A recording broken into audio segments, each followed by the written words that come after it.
उठवा के पिए द पानी।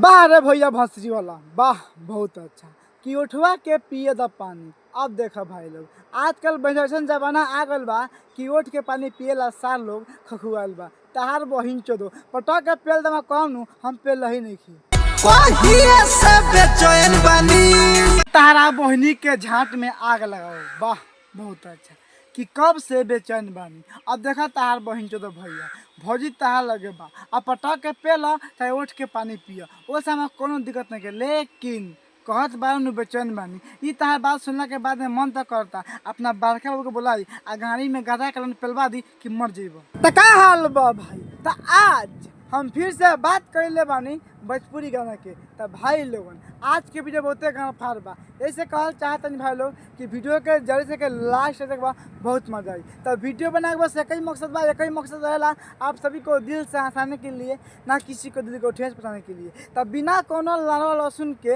आज के वीडियो स्टार्ट करते हैं। उठवा के पिए द पानी। हे तहार बहिन चोदो, मतलब तू का चाहता रहा कि पटा के पेल दी। देखा तारा भाई लोग फिर से भैया भंसरी वाला कहता कि उठवा के पिए द पानी। अब तोहनी बताओ भाई लोगन, जब सब कोन अपने मेहरारू के उठ के पानी पी ली तब पानी के कौन जोते नहीं खे, जब काम ना करा तारा बहिन चोदो। अगर पिए के बाद तो भौजी के नीचे के पियो कि मजा आई। कहिए से बेचैन बानी। देखा सार तो नहीं तू बेचैन रहा चाहे भौजी के झाँट छिलो, वो से हमरा कुछ ले दे के नहीं के। लेकिन जैसे पलंग भौजी सुता अरे भौजी भंसरी वाली वाह बहुत अच्छा। आतर देखे चढ़ पातर बा आतर बहिन चोदो। तो का लगता पातर बहन तो नहीं खड़ा ना होकेला। तार बहिन चोदो इतना अब पेलते ना रह हम तार बहिन चोदो आम नियन चटका जेब। मतलब तू का चाहता रे भौजी, तो ना पेली खाली झाड़ छिली। देख भौजी हम तो शादी यही खातिर कर ले बानी, पेले खातिर झाड़ छिले खातिर ना। हाँ कहता झाड़ छिलवा के बाद तो चल दो डालो बाहर भौजी भंसरी वाली बहुत अच्छा। दूध पियो शुद्ध के मोटा जीव। ए भौजी एगो काम ना कर, तो लगे दूधू को दूध बा वो में से गाड़ के एक गिलास पिला दे। अगर वो ना पिए तो हम लोग दे देख कितना पाती हो खाली मुठ मार के। तार बहिन चोदो कहीं का करी यार, भाग भंसरी वाली।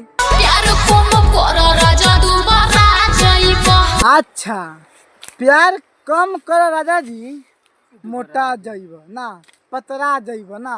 अब देखा भौजी आजकल के लड़का नु इतना मुठे मार के बाद में सामान खड़े नहीं को। अब पातर से पहले से रहता हम सब। लेकिन अगर तू पेलवा में कमी कर तरू उ तहार दिक्कत बा। ऐसे कि हमने पहले मुठ मार के जियान हो गए बने से, अब हमने तू मरवाओ चाहे ना मरो फर्क कुछ पड़े वाला नहीं खे। लेकिन अगर तहार ज़्यादा मरवाए का शक बा तो बोला ला हमारे बड़के बाबू की इतना पेले नू कि मुँह तो देबू। देखा भौजी हम तहार से कहल चाहतन मोटाई चाहे ना मोटाई, लेकिन हम तो एक बात कहल चाहतन कि अपना भतार के इतना बड़ाई मत कर। गलती से भतार तारा के छोड़ के तारा बहिन के पेल दिन तो बाद में कब हाथ सकी। हम भतार इतना मेहर महुआ मिलल बनू तो हमारा पेलते नहीं किया, लेकिन हम बहिन के पेलता। ऐसे कहल चाहता नहीं कि तारा भतार मोटाए चाहे ना मोटाए उससे कोनो दिक्कत नहीं किया, बस तू खाली पेलवा तो रह। चलो भौजी हम मानता नहीं कि प्यार करम तो दुबरा जम, लेकिन तू बताओ हम तो प्यार कम कर देनी आ जाके घाड़ी में मुठ मार लेनी तो हम दुबरा में कि मोटा जाम। तू बताओ जब तू ना देवे तो हम क्या कर सकते हैं, कुछ ना बस वो मुठे मार सकते हैं। और अक्सर ये हल लेगा बना मुठ मार के जिएला, शादी होने के बाद में पता चला कि हाँ सार तो मुठ मार के जियान पर। लेकिन कोनो बात हम बहुत ज़्यादा मार ले बनी खड़े नहीं क्या करी चाटी देवे।